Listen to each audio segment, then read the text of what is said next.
What's up, everyone, and thank you for tuning in to another episode of Lattes with Lindsay. I have an amazing new guest. Her name is Nardine Oakes, and she is a strength conditioning coach, and she's really going to dive into what the profession is and how you can get involved, or if you're interested in pursuing it, you can get right started with her very own program, potentially the Strong Rider. So, Nardine, how are you doing today? I'm good. Thank you for having me on your podcast. I've been looking forward to it all week. So thank you. Yay! Yay! Yes. So we are so excited to hear what you have to say, and we would love to just get to know you. So let's hear a little bit about you.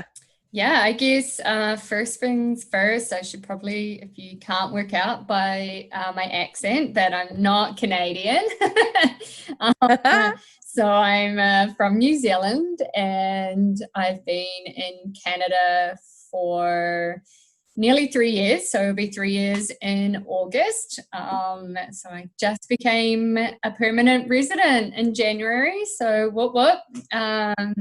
Means I can hang around a little bit longer in Canada, which is cool.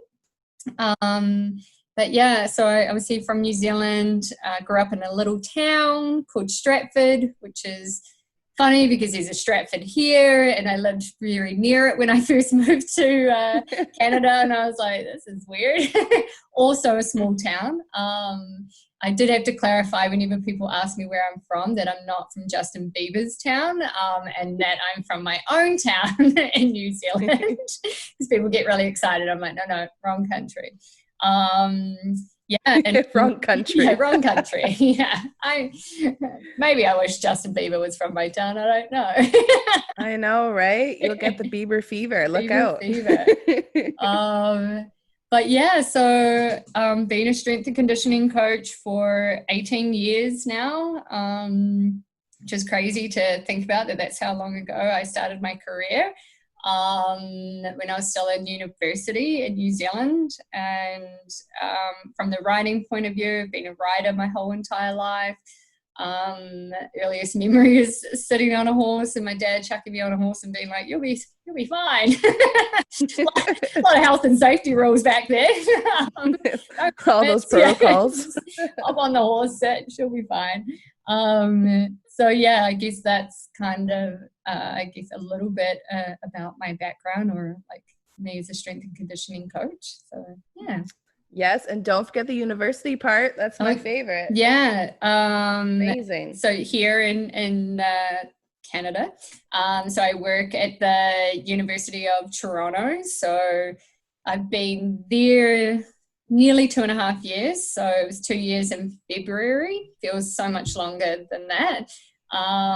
Very lucky for that opportunity. Timing definitely was in my favor, that there just happened to be an opening when I connected with the manager at University of Toronto. So I work with the men's hockey team, which is very cool. I was like, wow, this is a lot of trust. They're putting the person who knows nothing about ice hockey with one of our main teams. So no pressure on the new girl.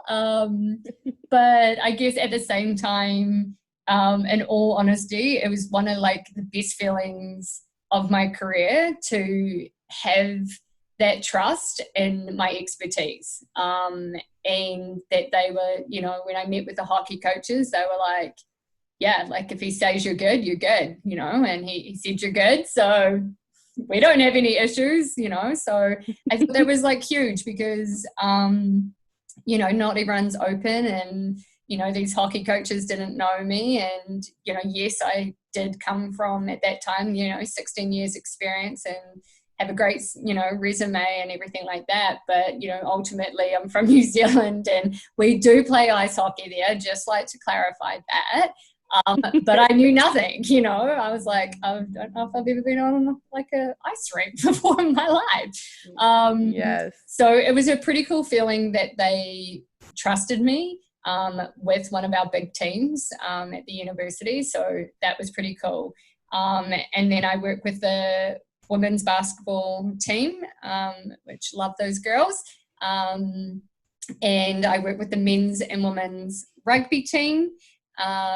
which, you know, no surprises that they did put the Kiwi with rugby. But at the same time, Of course. you know, like a huge part of my career in New Zealand was working with rugby.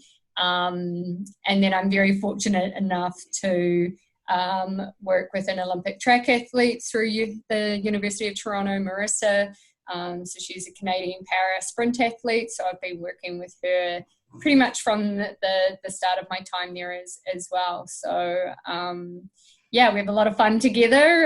We have a great relationship, and yeah, things are going really well in that department as well, apart from obviously the Olympics being postponed. Like that obviously changed all our planning. But, you know, like everything, yeah, and like everybody else, we've adapted to our Zoom coaching sessions and stuff like that. So, you know, I'm very lucky to work with her as well. So, yeah, it's very cool. Yeah. The whole COVID, my goodness, this pandemic has really affected so many things. You know, I know a lot of people are getting married this year, or, you know, the Olympics. There's so many things that have been really affected, even graduates. Like I feel for them beyond words. So yeah, it is, I can't even imagine how she's feeling right now. That's a tough, that's a tough thing. Yeah. And I think there's also like, you know, like they've postponed it, but is it really? I think they had to do that, but you know, because there was a pressure to not cancel it. But you know, I will believe it when I see it when we actually have the Olympics next year. So you know, I think we have to see what unfolds in the next 6 months in terms of COVID and any like waves of relapses and things like that. But you know, it's a lot of people in one place from all over the world. Oh my gosh. So I know. We shall see. But yeah, it's crazy some of the stuff, you know. Two of my closest friends here in Canada, they had to cancel their wedding. So they got married still together with two witnesses at a hotel anyway, and got it done and stuff. But yeah, I was supposed to be back in New Zealand for a month, so that trip got cancelled. So yeah, a lot of stink things happen due to COVID. I know, but you know what? I find that there are a lot of negatives for sure that have been happening. But definitely I find that there's been a lot of people saying that they've really improved their self-care and done things that they thought that, you know, they never had time for 100%. or, you know, like finding new hobbies or whatever it is. I know that the trend was definitely cooking. My goodness, everyone was cooking bread. Like it was just it was such a weird trend, but anyways.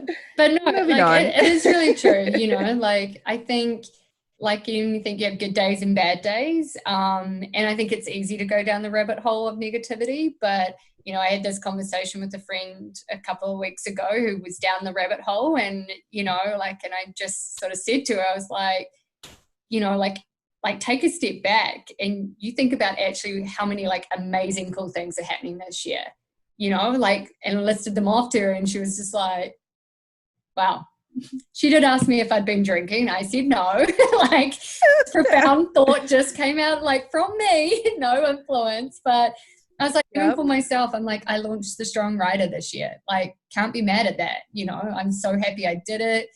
Did I launch it just before the pandemic? Yeah, but like, you know, like there's so many cool things that have happened, you know, so it's just just looking at those, you know, keeping them at the forefront. So absolutely. Well, and that's the only thing you can do. You have to, you know, stay positive and motivated. And you know, what motivated you 18 years ago to go into strength conditioning? Like, what made you choose that profession? Yeah, I mean, I've played sport my whole entire life.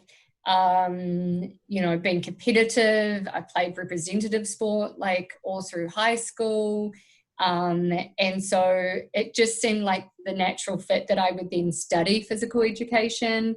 And when I got to university, you know, I never, for whatever reason, I like, you know, everyone kind of was like, oh, you're going to become a PE teacher. And I was like, no, like, I didn't like high school. It was not that enjoyable for me. So, no, I don't think so. And they were like, oh. And so I just knew, though, how much love I did get from sport. And so kind of in my first year, you know, like through learning and doing different things, I was just like, man, I just love being with sport. Like I was playing sport down there as well, still competing for representatives that year.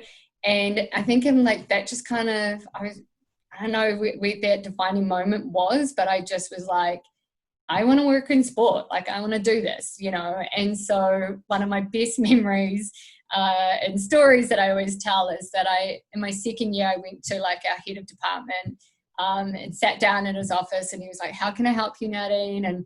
And I was just like, I want to be the first female All Black trainer. And he was like, oh, okay, all right. And he was like, right. And I was like, yeah. So like, what can you do to help me? And he was like, how about we start with like Otago, you know, and then we can work. And I was like, yeah, like I'm open to that. Sure. Like that's a fair comeback, you know, like, all right, I'm happy. Let's look at Otago. And he was like, all right, let me make some calls. Like I'll get back to you. So I was like, okay.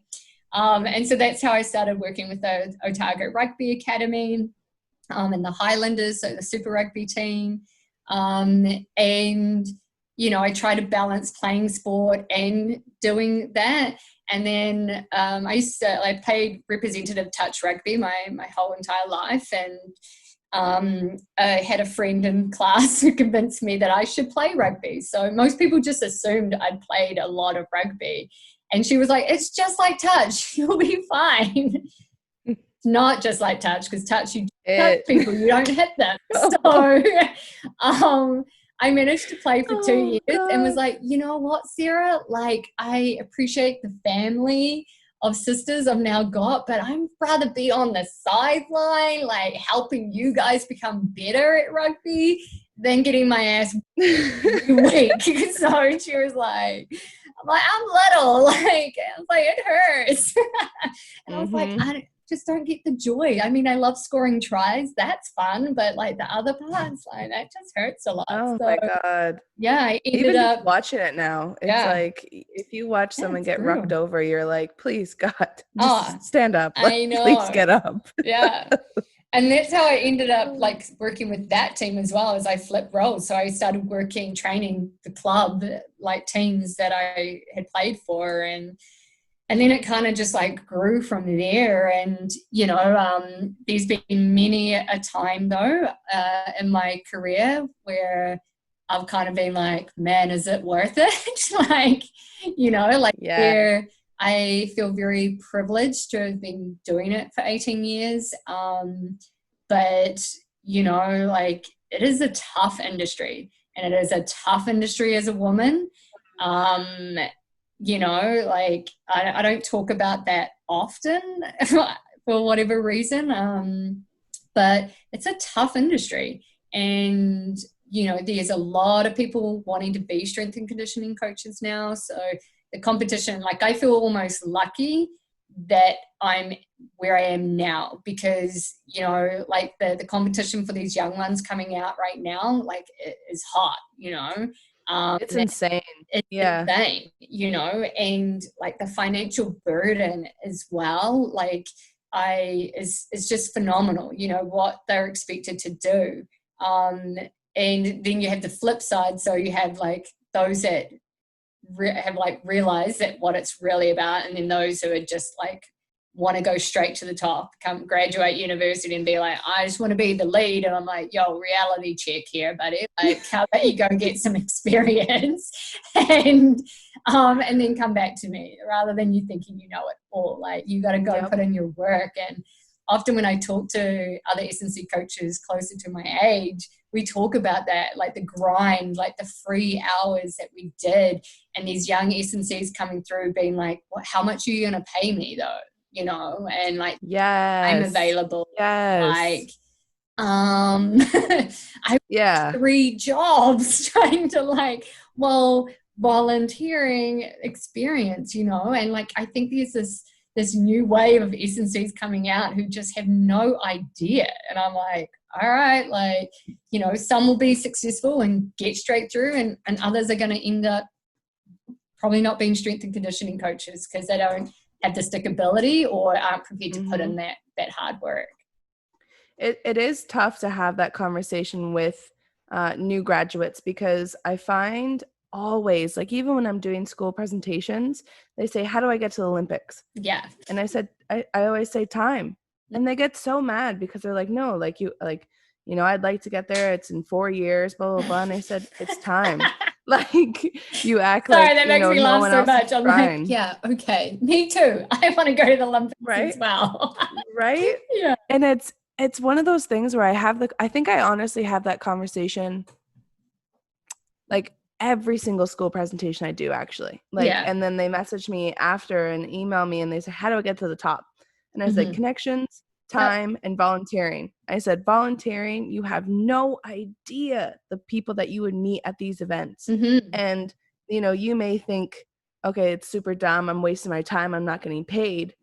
But on your resume, you just took 10 steps forward and have, maybe 1 or 2 new connections. And that is how you get successful and build your rapport with people and experience. And I am so glad you said that. Yeah. And even, I had this conversation with Mary and our mutual friend. And because when last year when I helped out with Canada basketball, as a volunteer, here I am, 18 years experience, volunteering my time. But I was like, they don't know me. Like, they don't know my background. They don't know that I work with professional basketball teams in New Zealand. Like, they don't know me. They're just like, who's the random new girl? And what's her weird accent? Like, where's she from? Like, who do you where is she from? Like, we don't understand what she's actually saying. But, like, I did that first camp and got invited back to another camp. People were like, all right, she's cool. Like, she's all right, seems to know what she's talking about. And, that's huge. I can put that on my resume and say that I've done some work with Canada basketball now. That's a foot up still in my CV. We're constantly still having to evolve. And, even working with lacrosse, it was a new sport for me. And, having that debate backwards and forwards with Mary as well. And I'd be like, oh, this kind of kills me a little bit inside, my value. And then you're just like, but all right, like the trade-off. And I'm seeing that trade-off now. That loyalty is coming back now. And that's what I think some of these guys just, girls, guys and girls, people, everyone, don't like realize, is that stuff. Like, you don't just get to the top and you're like, sweet. Like, I don't think I'll ever be like, yeah, man, like, I'm at the top, like, worship. I made it. Like, when I'm completely my own boss, maybe then I'll say that to myself in the mirror and be like, yeah, girl, crushing it. But, like, I think that it's just what they don't seem to understand. And I've seen that working at the university with some of the interns we've had, and I'd get so frustrated and be, I'd have these conversations with my boss and he'd be like, well, I get it. And I'm like, nowadays, and he's like, I know. And I'm like, I find like, I don't know how to like help this person because I'm like, they're so lazy, I don't understand. And that's and you can't sometimes you just can't convince them. Like like how I met Joelle and Mary. Like, I was able to do the paragenics with Matt Nickel, and my first year with him I volunteered. And I don't think a lot of people knew that at the camp, but I was so honored to be there and get educated and be a sponge with all these amazing professionals. And I definitely picked Joelle and Mary's brain all the time when they would be doing acupuncture or treatments. But, those 2 connections, I mean, one, I got to meet you, which was amazing. And then, the second is just being able to contact them later down the road and say, hey, I need a therapist who lives in Orangeville and, I'm looking for this, and this for them to get work done on, and you refer them there. And like, that in itself is progression. Or just do your research while you're in school, before you graduate, and say, okay, if I want to get to all these games, how the heck do I do it? And 9 times out of 10, you have to volunteer. And then once you build that rapport with that team, or, you know, possibly the manager of the team, then who knows, you may have that connection. So, you know, going through your journey with moving to Canada, was it a smooth transition in regards to your protocols there versus in Canada, or were they very much the same? They were different, definitely. But I would almost say that it is very unique to U of T. So University of Toronto has a very, not unique, but like a different way of training compared to, I think, other, like pretty much anyone outside of us, because, you know, like I had to adjust my programming, you know, a bit when we got there. You know, exercises I'd used in the past, they were like, no, like we don't use those exercises here.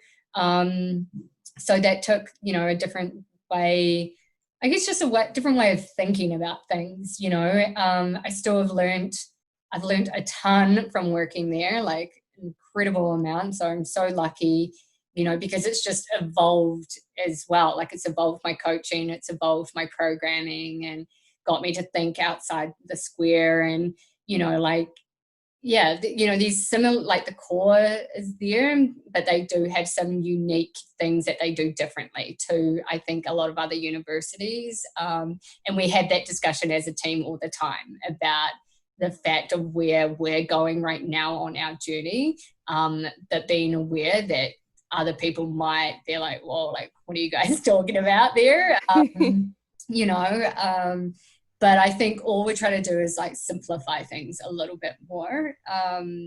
So no, like I don't think it was huge. I mean, ultimately everyone was really welcoming to like my views and stuff. So initially when I first started working at U of T, it was in like a bit of a consultancy role where I came in and I spent time with the staff, observing the staff, watching how they coach, you know, and doing a bit of professional development for the staff. So kind of stepping back, and, you know, I don't think they'd really sort of had that in a really long time. And someone who's coming from a completely different background, but also, you know, I've worked for High Performance Sport New Zealand. So, you know, we pride ourselves at U of T about being high performance. So, you know, I kind of came from that background, and I was like, here are some just like some little things, you know, that I guess, you know, they hadn't really thought about, you know, nothing like major stuff like, you know, why don't we make the athletes wipe their benches down? And they're like, and I'm like, that would not roll in my gym. Like,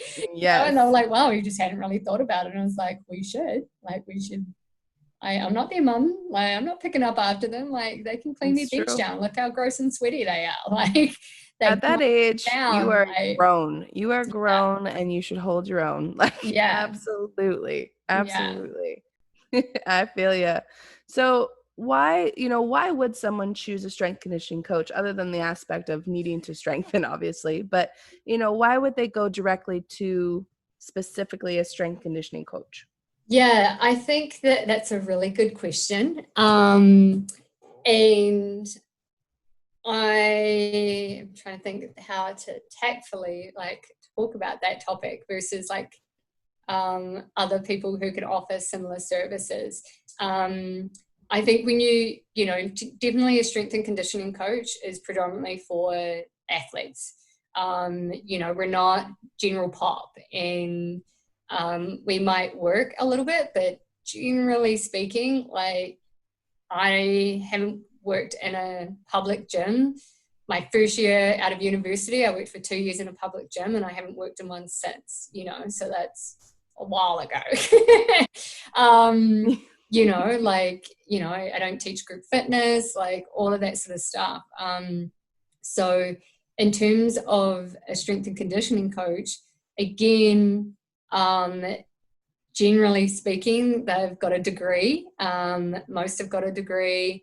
They've specialised in working with athletes and understanding the demands that they need and the individualisation that's required, while still understanding the demands of the overall sport and like their role within that sport. So, you know, I think that there's that, and injury prevention. is a huge part of it. Mm-hmm. Like I just picked up a new client yesterday, 14-year-old girl, lacrosse player. And, like the reason her mum wants me to work with her is because she's like, these kids are coming back from the States with multiple ACLs, multiple MCLs, and she was like, I just don't want that to happen to my daughter. And I was like, yeah, you shouldn't be 14 and having an ACL. Like, like, Yes. Oh it's God. not ideal. So like, unless you did something really like crazy to do it, but like, I think people just understanding like that value of feeling good, like so many of my clients that I work with right now and my athletes I work with, like the biggest thing is being like reducing pain. Like, and like it blows my mind how many people just accept the pain that they are in. And I'm like, you're 14. You Yes. should be able to go for a run and it not hurt you. You're 14. Like, Mm-hmm. I'm 38. I can still run, like you're 14, you should be able to just go for a run for fun and it not hurt you or like hurt your back. Or like the riders I work with who've just been in pain this whole time. I'm like, yeah, that's not cool. You shouldn't hop off your horse and feel like someone's hit both your knees with a baseball bat. Like that's not like, but they're just like, they don't know any different. And it just blows my mind how many athletes have just like go through life and their sport just accepting the pain that they're in. I'm like, sure, you can feel beat up the day after you played your game. That's totally normal, but like day to day, you shouldn't be in pain. So, Well, huge. especially at that age, it's, you gotta kind of, it's hard because as a therapist, as you know, it's hard to explain to an athlete or anyone, either to push through certain Mm, types of pain or to recognize that it's not healthy a pain, good yeah. pain and you need it to get Yeah. fixed. Like there's such a Yeah. very fine line in Yeah, between for those. sure. And like so much I've found like in the last couple of months is just been about education. Like so much has been just education, um, understanding, like one of the riders I work with, we tested her ankle mobility, awful. Knee, rider, classic, knee pain, hip pain, back pain while riding. Um, and she was like, I don't think ever, and she's like similar age to me. She was like that anyone's ever talked to me about mobility in my life or how it actually affects how I move and could be, causing me pain because I don't have the mobility. And, like when I sprained my ankle 10 years ago and just got told I sit and go home, like, she was Yes. like, probably should have done a little bit more. And I was like, probably should have. But she was like, I went Mm-hmm. to, like a physio and they were like, they did some tests. They were like, oh, the strength's back. You're good. Like, off you go. So I think, like there's benefits for everything. But I think what you get from a strength and conditioning coach is someone who is dedicating their time to making you be the best that you can be as an athlete, but also like in day-to-day life, Mm-hmm. you have to be able to move, or like the 20 hours you're like not playing sport, like you have to be able to move well. So, I would say a strength and conditioning coach is obviously more tailored to athletes versus general public. Yeah. Yeah, which is great though, because I mean, if you think about athletes, 99.9% of them sadly are compensating in some Mm-hmm. way, or they had something at birth that, shifted their posture or their Mm-hmm. gait. And it's great what you do because, and that's why I always love for someone to explain it because, getting down to the root of the cause of someone's, I don't want to say Mm-hmm. imperfections, but Yeah. imbalances per se, can really benefit them in their actual Yeah. competitions or day-to-day life, like just walking. Like if you teach someone different walking mobility function, then you can actually go a really long way. So it's a huge plus. It's big, right? So yeah, I'd say that's our biggest like differences compared to say like personal trainers and stuff. Yes, for sure. There's a big difference, let me tell you. I definitely agree. So what kind of injuries do you typically deal with? So you mentioned like the MCL, which is super common. What other ones do you kind of get into? I would say there's a few more common ones, like for different sports and stuff that I'm exposed to. So, like hockey, a lot of like impact injuries. So, we're still very physical in our league, and so definitely like a few like we have actually had a few like oblique injuries and things like that, which are like or like kind of almost crush injuries like sternums and ribs kind of thing. So from being like hit against the boards. And then like, and then Mama Bear comes out and she's like, hit my boy. Like, oh my gosh. It's so funny because you go out and you're like, all right, are you tired or are you injured? Like, what's going on here? I know. Whereas I'm sitting in the stand being like, get up. Like, are you, what's happening? Like, you're not moving. I don't like this. Somebody like give me an indication. Someone will be like, he's faking it. He's fine. It didn't look so bad. And I'm like, I also don't like that. Those athletes drive me crazy though. And that's why, it's not that I don't like soccer. It's just, my God, like every time I go and work it, it's like they fall down and then I run out, my first year I had a soccer game that I had to go cover. And I remember I ran I sprinted like across that field, and that it's not a small field. So I sprinted, I was on my knees, I was ready to like assess and stuff. And you know what he says? He says, "Did you bring water?" And I literally stood up and I walked right off the field. And I was like, I can't. Like the coach was like, "What's wrong? Like, is he injured?" And I was like, "Do you have a water bottle that he could sit on the bench with?" And he just died laughing. So it's, oh man. No, there's definitely like thankfully they don't do it often, but a few groins, obviously from skating, definitely knees and ankles in basketball, a few shoulders, that kind of the big ones. Riders, it's often I haven't had to deal with any too badly. Like obviously concussion is one. We fall off our horses sometimes. I'm working with an athlete right now, really bad fall 3 years ago, like broke her ankle. So multiple pins in there. I think she did bottom of tib fib in as well. So she really well and truly broke that.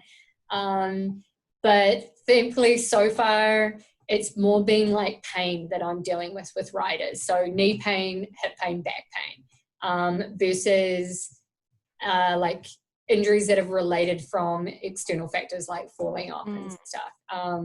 So that's what I'm dealing with right now predominantly, is that, apart from this rider who obviously had a massive fall three years ago. So, the work that we're doing right now with her is huge, and we're really seeing some improvements, which is okay. Which is do you guys do modalities at all, or taping? Is that something you guys do at all? No. Okay. So like that's probably a big difference from New Zealand and here.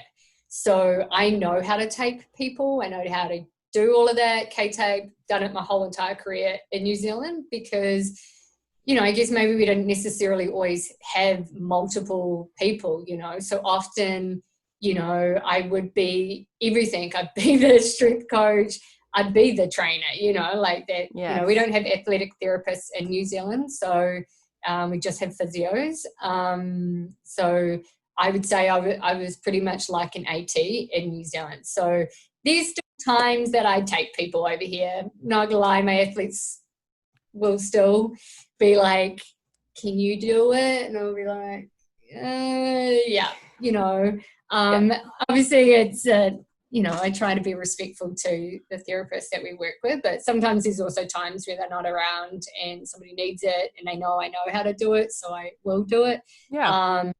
But otherwise, like, I'm learning that it's not my box anymore. And but it was hard because I just, like, it was like I really struggled to turn it off, because it was so instinctual for me to see something and know how to help it and just go in there and like want to do it. And I've done sports massage back home, and so like, literally I worked with New Zealand cyclists for a long time in New Zealand, and they'd come in and sit down in front of me and be like, Nards, can you release our traps? And because I'd just on the bike, and I'd have these athletes sitting between, my legs, and I'd be sitting in the gym, like, releasing all their traps, and they'd be like, all right, headache's gone, cool, we're ready to lift, and off we go, here, like, in a lot more trouble, because it's just not normal. But that was really hard for me to just turn that off. And I've worked with amazing physios in New Zealand who've taught me a lot, like how to do things, like how to do certain stretches. I've also, like, as I said, they've taped me. I've done taping courses. So that was a really big transition, because I learned, especially in a university system, that to stay in my lane, I guess. Yes, it's the professional box, and that's, it has its pros and cons, like, especially when you're excited and exactly how to do it or how to tape it. It's so easy for you to just do it, you know what I mean? Do it. Like, yeah. And I don't even think that I'm being disrespectful. Like, it never comes from a place of disrespect. It's just so instinctual for me to, like, see something wrong and be like, oh, I'm going to go help that person because they need it. And like I said, the majority of the time it's in a situation where there isn't a therapist around. And so my instinct is to be like, yeah, I can help you with that. Sure. Like, why would I say no to you? Like, you need help, I can help you. So, I know. So it was like a massive, like, learning curve. I think I got myself in a lot of trouble in the first 6 months of my career, but then everyone kind of got to know me, and I was just like, yeah, like, this, it's never from a place of disrespect. And I'm definitely learning this is a different system that I'm used to as well. So, like, I guess to your previous question around differences from New Zealand to here, the biggest difference I struggled with wasn't programming and S&C. It was working with other health professionals that I really, like, struggled with, because it's a very different dynamic compared to back home. So, like, that was probably my biggest struggle. Yeah, and it's definitely tough, because if you are used to going headstrong, like, right in there, get in, get out, and do what you know best, it's hard to know what's best and still have to try and pull back a little bit. And yes, I can't imagine that transition. Yeah. And, like, even with our students, right, like, I really like, I'm like sitting there almost like rocking, being like, oh my gosh, can you see that? Can you see that? Like, please, can you see that? Go fix that, and, like, having to give them the opportunity to learn and that, but yeah, it's, like, hard. It's so instinctual in me to do that. And sometimes I'm sure that I annoy some people.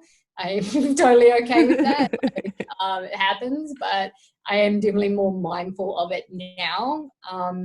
But ultimately, I will always put an athlete first. And so whenever someone has come at me, I'm like, I hear what you're saying, but I will always put the athlete first. And if that athlete is in trouble and they've come specifically to me and I can help them in that moment, and you're not around, I'm going to put that athlete first. I'm sorry. Like, it's just how it's happening. So it's just going to go down. I'm going to communicate with you about it. I'm not going to disrespect you like that. I'll communicate and let you know what's happened. But, ultimately, and I think when you have those conversations, and people understand where you're coming from, like, I had that, that situation happen this year with, and the therapist was really great about it. They were like, if that athlete prefers to go to you for that particular thing, then, like, I'm not going to stop them. And I was like, well, I just want to have that open conversation with you, because I don't they are feeling torn because they don't want you to feel bad, but they just prefer that particular thing that I do, and it's game day. So, and I was like, for that athlete, that particular way that I work with them, they they liked it and they felt good. So, so it's tough though, and like shit, I'd be like, woo. I think all therapists have definitely been in that situation where they've, maybe forgot to communicate and, they just went for it. But yes, communication is so crucial. But speaking of something that you were extremely successful about, let's talk about your strong, passion for what you've been building this whole time. Like, let's just talk about the Strong Rider. What is that all about? Yeah, it's my baby. So, I'm so happy. That's probably, I'm so happy and just excited, as I have, focused more on my own writing, and wanting to, I have a trainer I work with, so a horse trainer, not a fitness trainer. The more that I was having lessons, and the more that I was really connecting my body to what was happening while riding. And she often says to me, you're one of my easiest clients to work with because you know how your body moves. So when I correct you and give you feedback, it's an instant change versus having to find all the multiple different ways to tell someone how to relax their body in a certain way and do this with their leg and do this with their core. And, she can say to me relax your core or tighten up and bring that belly button in, and I'll fix it straight away because I know the biomechanics that she's talking about. And then I just was like, there's so many things. And then it also came out of a bit of a fluky incident with a good friend of mine, one of my good friends. And I was staying at her house, and her daughter had hurt herself. So she rides, her daughters ride. And her daughter was, I think, around 8 at the time, 8 or 9. And she'd fallen, and she was like, look, I know you're not a physio, but do you think you could just put your hands on her and make sure she's not actually broken? I think I could do that, And she was like, okay, cool. And she was like, I just want to make sure she's not completely broken. I think she's just bruised, but you want to feel and make sure. Check it out. Yeah. So I was like, all right. So I obviously, I looked at where she'd hurt herself, and I was like, yeah, that's going to bruise for sure. You got some swelling going on there and stuff. And it was around her hip. And so I started, I started putting my hands on her hips, and I was just feeling between the height, and then started playing around with her glutes. And I was like, wow, hey, Ava, your right glute is like a rock, and your left is like a giant marshmallow, marshmallow rock.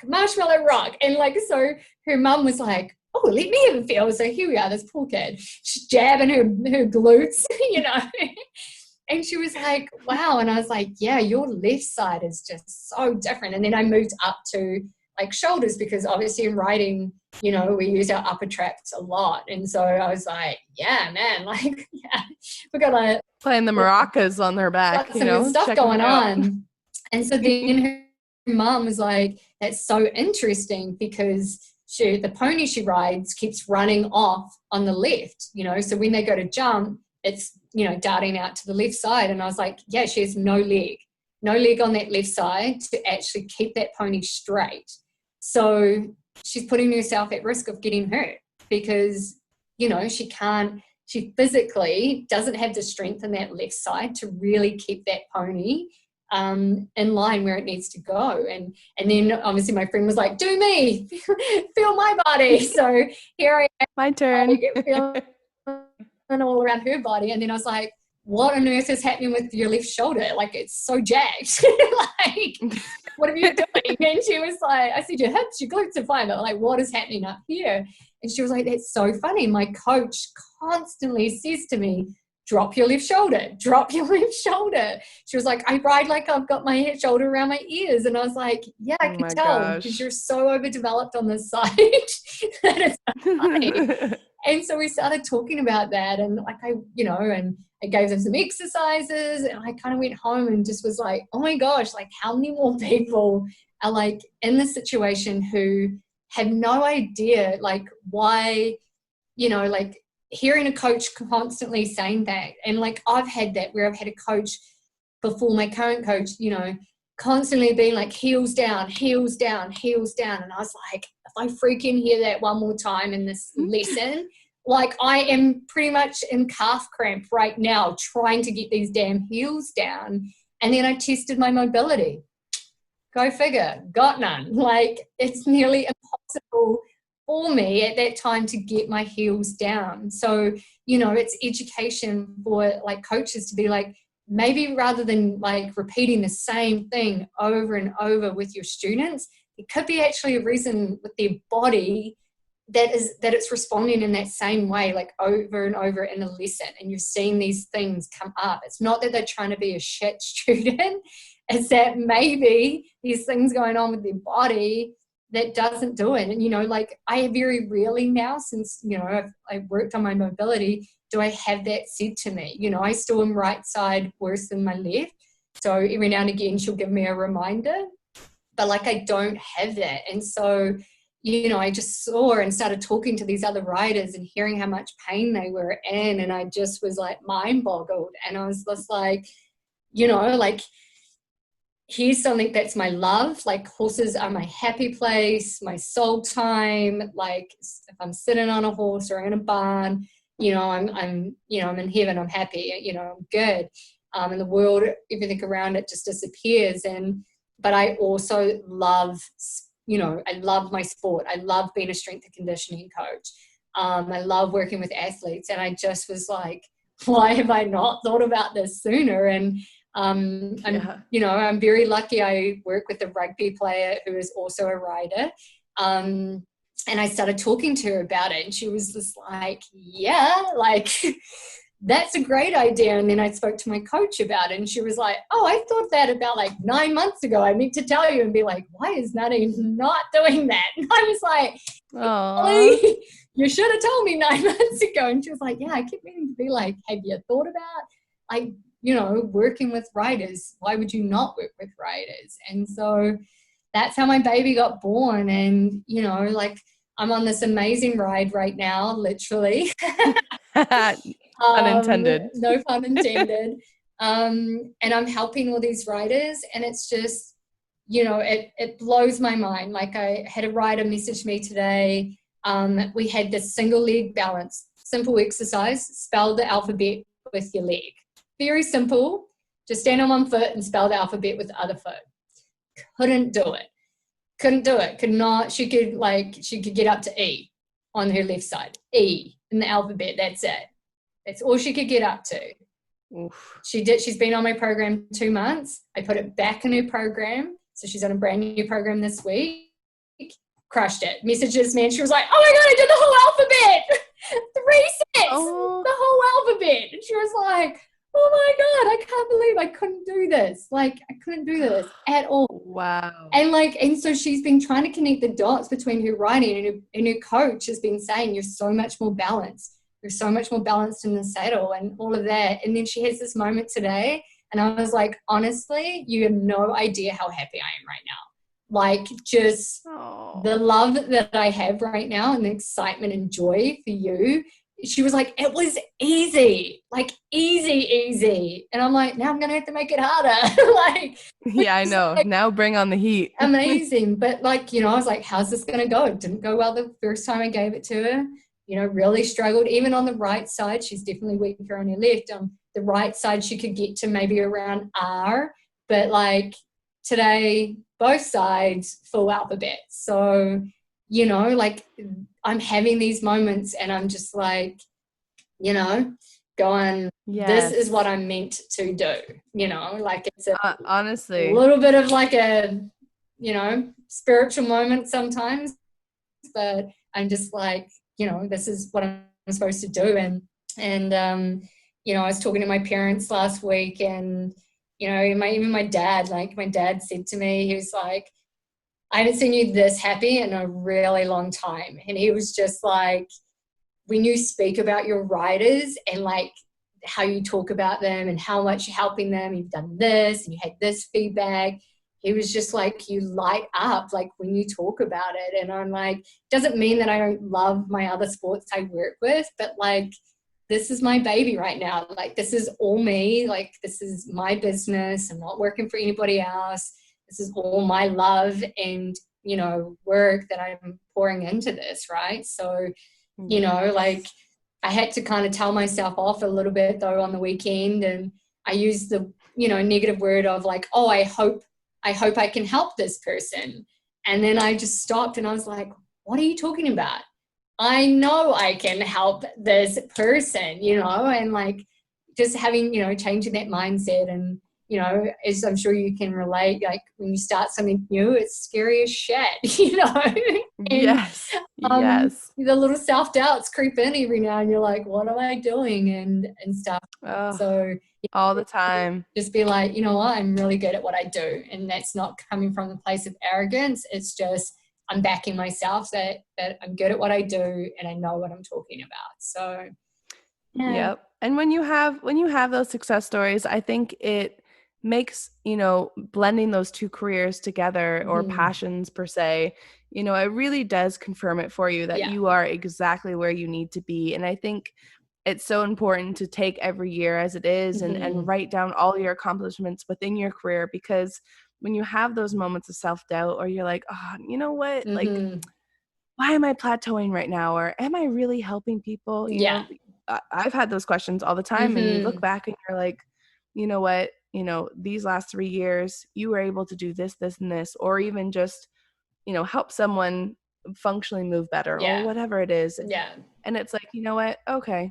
I'm still in the right place. It gives you that confirmation. Yeah. And it's true. That's a really good idea, because I think it's easy to forget or, not feeling like you're achieving much. And even with this particular athlete as well, and this rider, she really was like, I feel better, but it just doesn't seem obvious, because she's not lifting massive weights and she's, like everything's body weight and stuff like that. And I was like, yeah, you have to just keep reminding yourself where you were at the start, like you couldn't even do that, Yes. And yes, we still have lots of room for growth and improvement, but like also recognize where you have like come from, and that's huge, right? Yeah, and I like how you brought that exercise back, because you also give that person confidence. Like, I know when I am creating workout plans for my clients, I create them for them and they say, oh, I can't, hold a plank for this long, or I can't do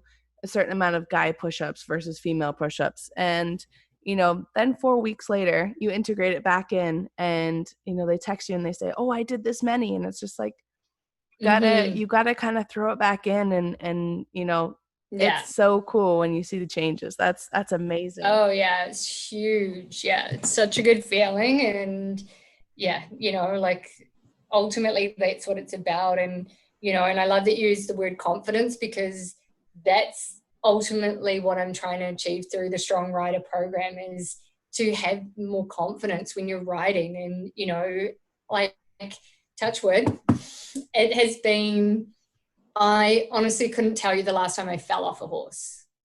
Like, I haven't fallen off in probably over 10 years. Thank God. Like a really long time. Touch wood again. Please don't Knock jinx wood, myself. yeah. But I truly believe that I haven't fallen off. There's been times where I probably should have fallen off, and I've recognized that. But because I have a strong core, I've been able to react and balance myself. So that, I was jumping a horse last year and this thing kept refusing, and did I have whiplash the next day? 100%, but I didn't hit the dirt. Probably should have, like literally just boom, kept doing this. Like, I'm so sore the next day, but I didn't hit the dirt. And I ultimately think it's because of a lot of, I'm strong. Like, I'm strong in my core. I'm strong in my balance. So, I want to be able to give the confidence back. And like my rider who had her accident 3 years ago, that's the biggest thing we're working on, is her having the confidence to feel strong when she's riding, so that if she gets put in a spot that's tricky, she feels strong enough and confident enough to cope with that situation. And that's huge. Yeah. So when you're creating these programs for these athletes, how do you kind of go through your assessments? So some of them I do like a rider audit, and that's obviously the ideal way for people to start. But I've had to obviously diverge from that due to COVID. Yep. But in the rider audit, so I do a full mobility assessment, and then which involves a few different things, and then I watch them ride. So then we do the assessment, look for like what's going on, screening different areas, and then I go and watch them ride, and then based on that, then look at what's going on. Then it's still your basics, like what do you want to be able to achieve? What are your goals? What are your likes, your dislikes? How much time do you have? A lot of riders are busy. So, a lot of the programs are not over 30 minutes because they're at the barn all day or they're there all night. So they don't have time, a lot of riders, to be working out. So it has to be convenient and easy enough to do, potentially with equipment, stuff they could do at the barn if they needed to, or at home. So having that like flexibility to be able to work out in different locations is key, and use with whatever you've got around you at the barn. So that if you do get caught short, you can just, you're at the barn, you can do it there. So a lot about practicality. And then, with riders, again, depending on the discipline, dressage versus show jumping versus eventing. Like eventers, definitely the more complicated program because they are doing all three disciplines, versus what you need for if you're just solely a dressage rider. So that's, number one thing, like what are you doing when you hop on your horse, are you just, or a Western rider, or just a leisure rider and you're just going for a hack and, that's all you're doing. I have a brand new client last week and she's 71, so, and she's still crushing it. But, like for her, she does dressage, but she's on a really big horse and doesn't have strong enough legs to actually connect, and so it's talking through all of those usual things, but then being like, what are some of the constant things you hear from your coach? What are the common themes that your coach keeps saying to you? Yes. So, really understanding, talking about when you're riding, what do you feel? Like what happens when you ride? What are your things that you are always being told off by your rider? Like one rider always gets told off for like collapsing forward, First week we found out she has literally no core, none.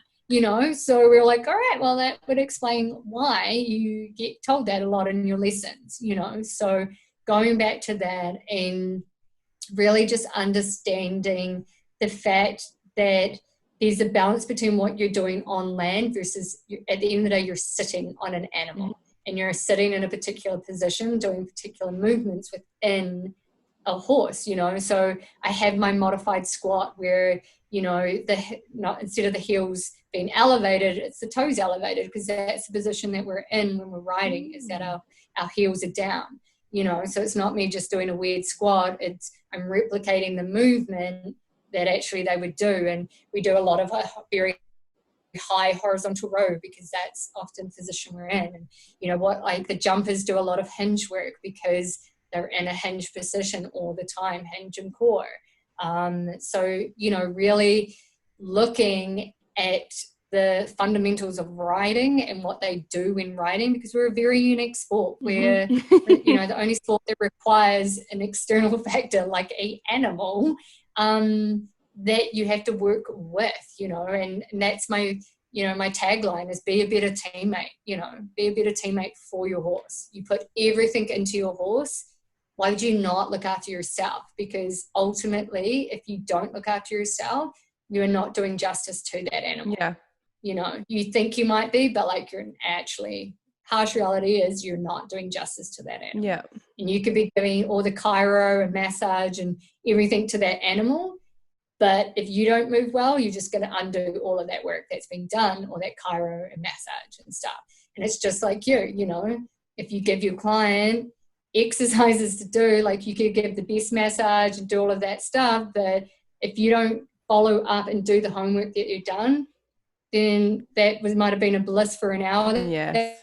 That massage, but boom, like back to square one, right? So exactly. you know, there's a bit of accountability that I, again, in my clinics that I run, is around that education and a bit of accountability of like, hey, like we could probably all be doing a little bit better by our teammate, you know, Yes. by just looking at ourselves a little bit more. It's honestly the little things. Like, you know, when I do my assessment, sometimes I ask the client to, you know, show me exactly the position that you're typically in for work, or, you know, in the car if you're a truck driver or whatever. And I'm like, show me what position you're in, and then we're going to go from there. Because, you know, if I just assess someone on a table versus them standing or doing the functional movement that they typically do every day, then you're not really seeing the true colors of the person. So I love that your assessment is super thorough, you know, with the movements, as well as doing the exercises that replicate the exact same movement that you are doing on the horse. So that's wicked. Yeah. How long are your exercise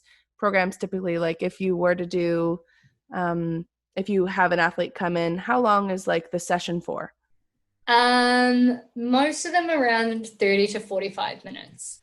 Often they end up in an hour, because once you get horse people around, we end up talking for a good half an hour about horses before we actually exercise. But I would say like 30 minutes of actual work, you know, like taking out like cool down, you know, like cool down takes longer, but, you know, 30 minutes of like actually working out.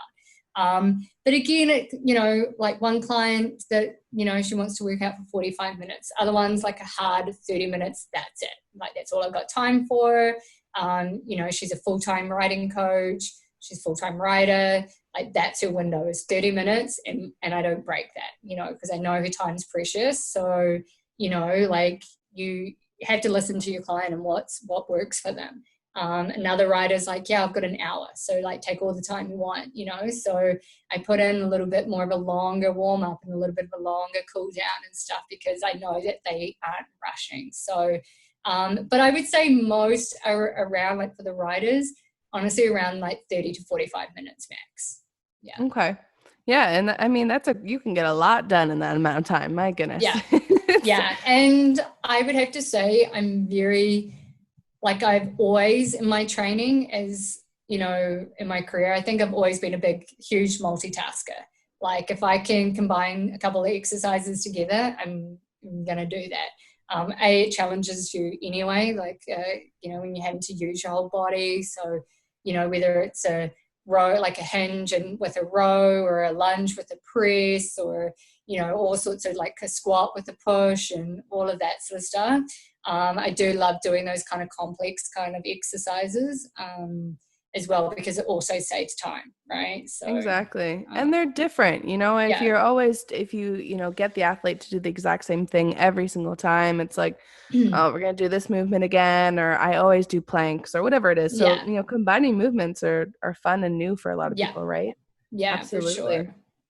So for someone who is looking for a strength conditioning coach, who's an athlete or whichever, you know, how do they go about finding one in their local areas? Yeah, I think, you know, that's a tough one, right? Like it definitely is doing your research.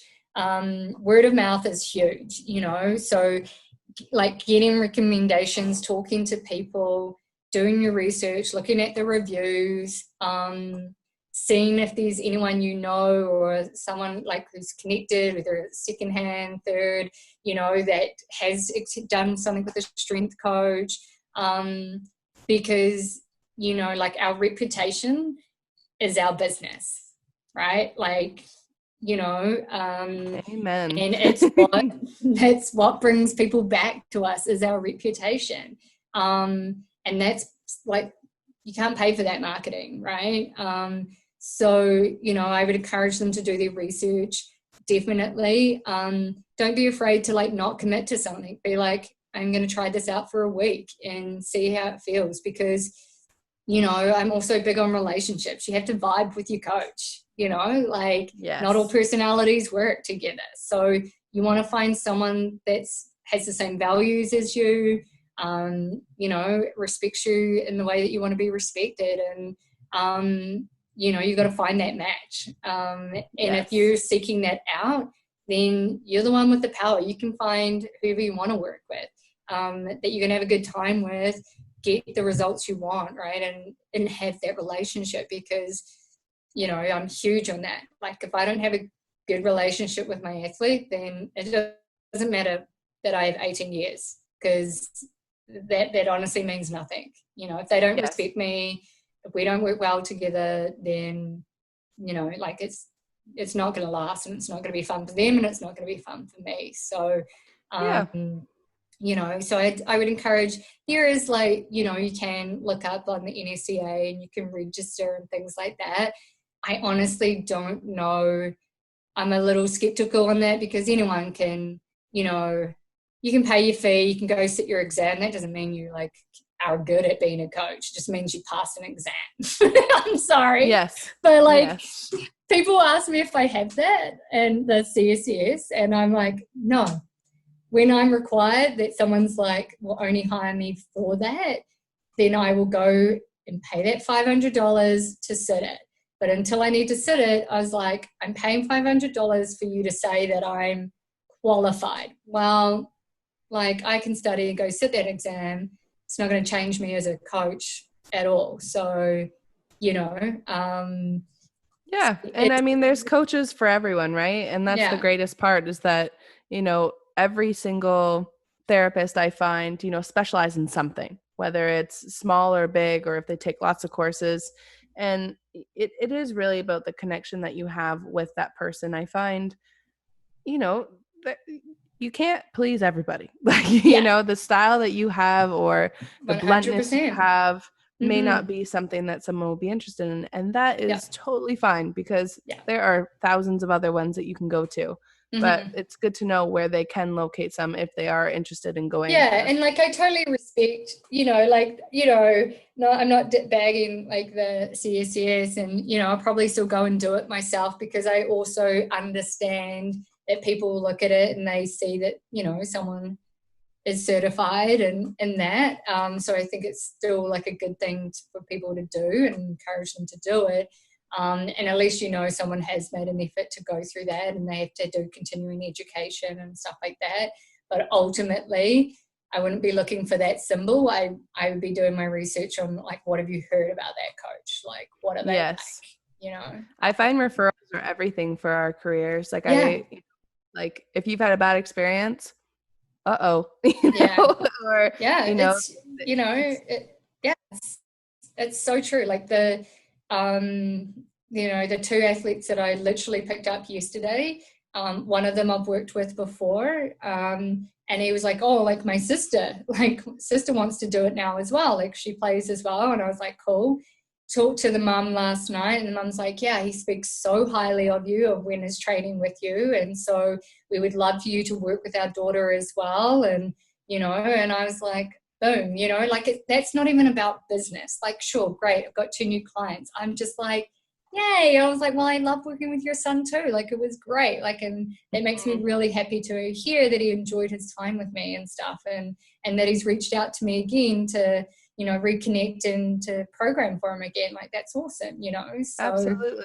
Ultimately, that's such again a huge part that I think, you know, as we talked about at the start of this, like, with the younger generation coming through and just being like, you know, relationships count. They count a lot. If you want me to speak on your behalf in particular and recommend you, then you best build a good relationship with me, because I'm not just going to be like someone's reference for nothing. So yes, and I've had that conversation so many times with all different therapists about that, because you know, when people walk through your door and I don't know what it is. It's like, when I get a new patient, I get so excited, because I'm like, you know what, you are a new body, you're a new assessment, and, you know, who knows who you will be to me, you know, because I've had clients that, I've actually built a wicked rapport with. I've had them my whole career. Like they followed me through every single clinic that I've been able to work at. And it's really special because when you are able to make a difference in one person's life, it's amazing the people that come in sometimes after and say, oh, so-and-so because, you fixed them or whatever it is. And then you just, it just feels so nice. It's such a good feeling, right? Like, I mean, I've been in Canada, obviously nearly 3 years, and about 3 weeks ago, an athlete that I worked with in New Zealand reached out to me and said, hey, like, COVID's got me good. I have a training camp in August. I need your help. She was like, I know you write the best programs. I know you're going to kick my butt in a nice way.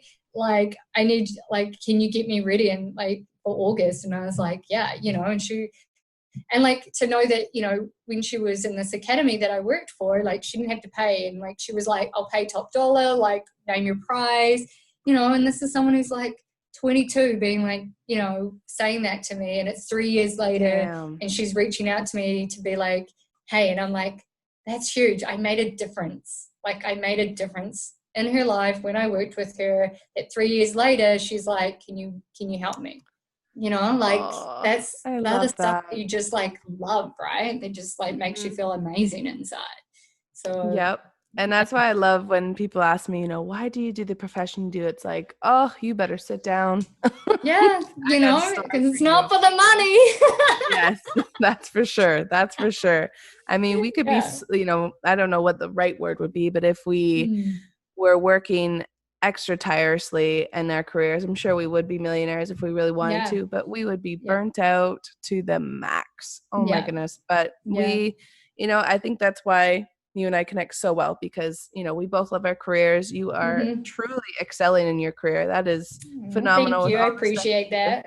Yeah, you got a lot going on in a great way. And I'm so happy you got on this podcast and you were able to educate us on all this because, someone may take this and run with it and go on your social media platforms, which will all be posted everywhere that the, the podcast will be. But we really appreciate you educating us. And even for myself, I know a little bit more about the strong rider and, what a true strength and conditioning coach does. So thank you so much. Thank you, Linz. Thank you for having me. Like, I wish almost that people could see the video because, and hopefully it comes across through the podcast is, that I think, the joy, I think, and our voices when we talk around, I think you can't deny that and it's huge. So I love talking to like-minded people who, it's, I think, reassuring to be able to chat to a like-minded person and be like, all right, I'm not the only person grinding out there who like loves my athletes, loves what I do, and can appreciate that and respect that and know that we're just trying to lift each other up and, support each other. So, I'm so grateful for you to for this opportunity and for chatting to me. So, we're sending some kick-ass people your way up to Barry. So if I know anyone's going your way, then I'll 100% be sending them your way. So thank you very much. Thank you. And thank you guys for tuning in to another Lattes with Lindsay episode. Until next time, cheers.